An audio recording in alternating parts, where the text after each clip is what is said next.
Y dio a Moisés, cuando acabó de hablar con él en el monte de Sinaí, 2 tablas del testimonio, tablas de piedra escritas con el dedo de Dios. 32:1 dice: viendo el pueblo que Moisés tardaba en descender del monte, se acercaron entonces a Aarón y le dijeron: levántate, haznos dioses que vayan delante de nosotros, porque a este Moisés, el varón que nos sacó de la tierra de Egipto, no sabemos qué le haya acontecido. Esto pasó un poco después, que ellos se habían comprometido. Ellos se habían comprometido a hacer todas las palabras que Jehová ha dicho. Nosotros las vamos a hacer todas. Poco después estaban haciéndose una imagen, haciéndose un ídolo y adorándolo. Yo me ponía a pensar, no puedo pensar en el resto, me ponía a pensar en mí.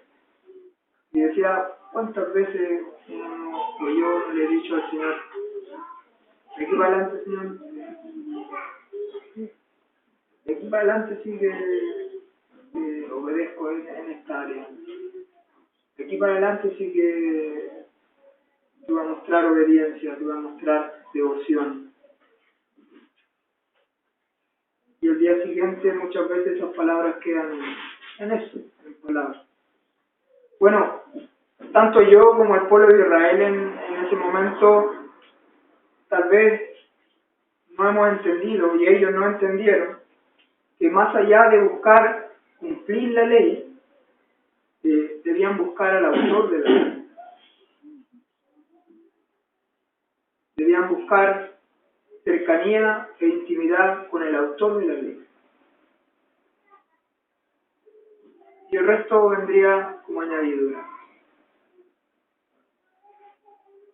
Bueno, ¿qué es lo que hace la ley?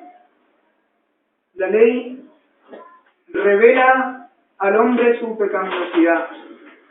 La ley revela al hombre que éste es incapaz de salvarse a sí mismo y que necesita de un salvador.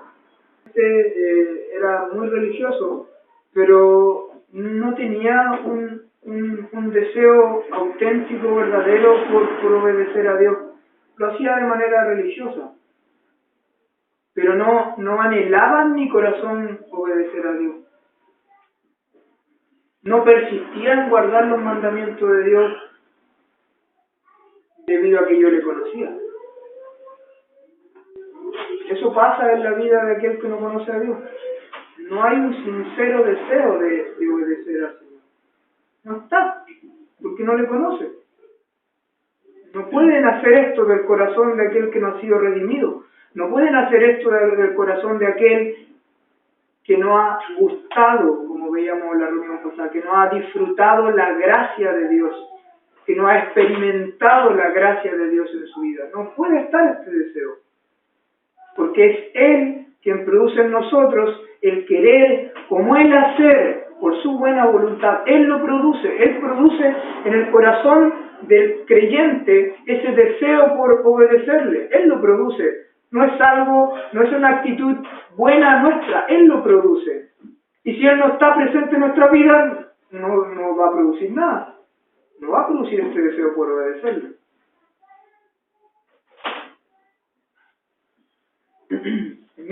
Misma carta de Juan, capítulo 5. Versículo 1. Dice: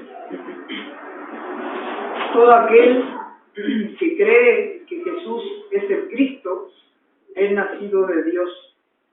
Y todo aquel que ama al que engendró, ama también al que ha sido engendrado por él. Otra vez, la misma frase. En esto conocemos, ¿y ahora qué? Que amamos a los hijos de Dios cuando amamos a Dios y guardamos sus mandamientos. Pues este es el amor a Dios, que guardamos sus mandamientos, y sus mandamientos no son gravosos. En esto conocemos, otra vez la misma palabra que se usa. Bueno,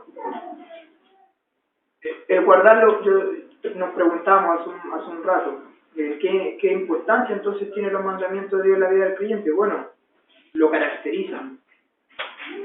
Caracterizan al creyente. Cuando una persona está guardando los mandamientos, producto de ese deseo que pone el Señor, es porque es un verdadero hijo de Dios, porque conoce verdaderamente a Dios. Pero no solamente esto, sino que además es una muestra de que somos hijos de Dios, pero que además le amamos. Le amamos. Aquel que guarda los mandamientos de Dios es aquel que es un hijo de Dios y además es aquel que ama a Dios. Ya esto es como, está todo dentro del mismo saco. O sea, nos volvemos atrás nuevamente.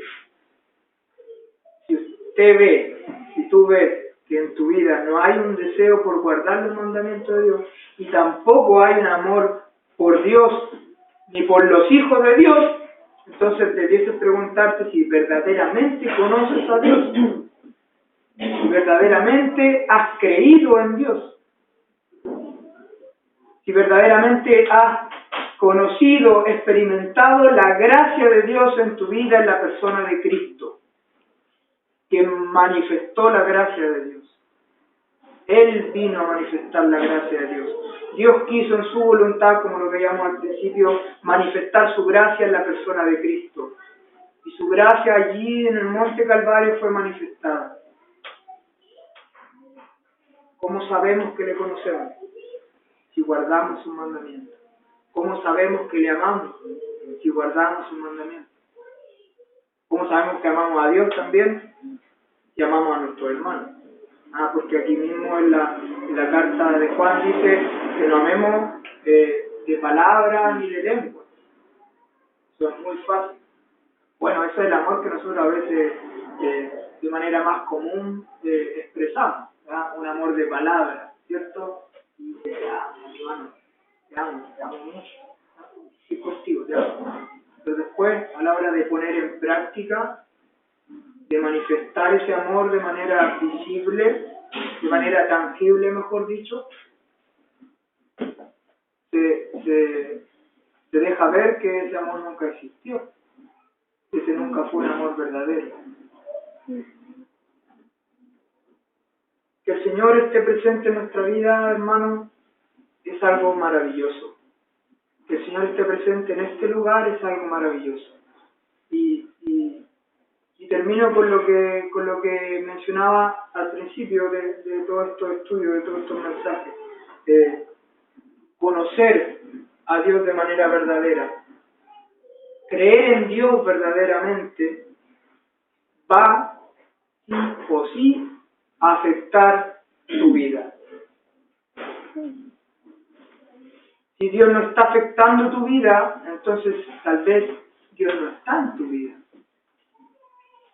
Porque Dios es maravilloso, Dios es majestuoso, Dios es glorioso. Y lo veíamos, y lo hemos visto, lo hemos analizado. Cuando Él se manifiesta, esto es algo maravilloso. Cuando Él está presente en algún lugar, esto es algo maravilloso. Esto es algo sobrenatural.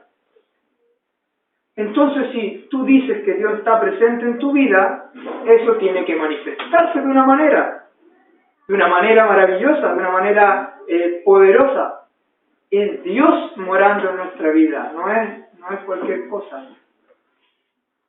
no es cualquier persona, es Dios, el Dios eterno morando en nuestra vida. Por tanto, y ya para ir resumiendo y terminando, le debemos santidad a aquel que es santo. Le debemos santidad. Le debemos reverencia a aquel que lo merece. Estar en este lugar, hoy día, de 8 a 9, bueno, 9 y tanto, depende de quien predique, estar en este lugar implica que nuestra actitud debe ser distinta. La disposición de nuestros corazones debe ser distinta. Está Dios con nosotros. Y se debe ver esa actitud en nuestra atención, donde está nuestra mente cuando estamos en este lugar, en nuestros hábitos cuando estamos en este lugar, dónde están puestos nuestros ojos cuando estamos en este lugar, nuestro corazón cuando estamos en este lugar. Son cosas que a lo mejor no todas se pueden ver, pero el Señor sí las ve y el Señor sabe si estamos siendo reverentes a su persona. Y también por lo demás el Señor sabe si venimos a este lugar en santidad o venimos sucios, por llamarlo de alguna manera. Que Dios se manifiesta al hombre es algo espectacular. Por ponerle un adjetivo que, por cierto, me quedo corto. Y Él merece exclusividad, merece nuestra reverencia, merece nuestra santidad, merece nuestra adoración. Espero que podamos apreciar esto, hermano. Yo estudiando me he ido tirando solo la oreja y la cordilla. Espero que podamos apreciar lo que significa que el Señor esté presente en nuestras vidas. Espero que podamos apreciar lo que implica y lo que significa que el Señor esté hoy en este lugar. Aunque no lo veamos, aunque no lo sintamos, el Señor está en este lugar. El Señor bendiga estos pensamientos y su palabra.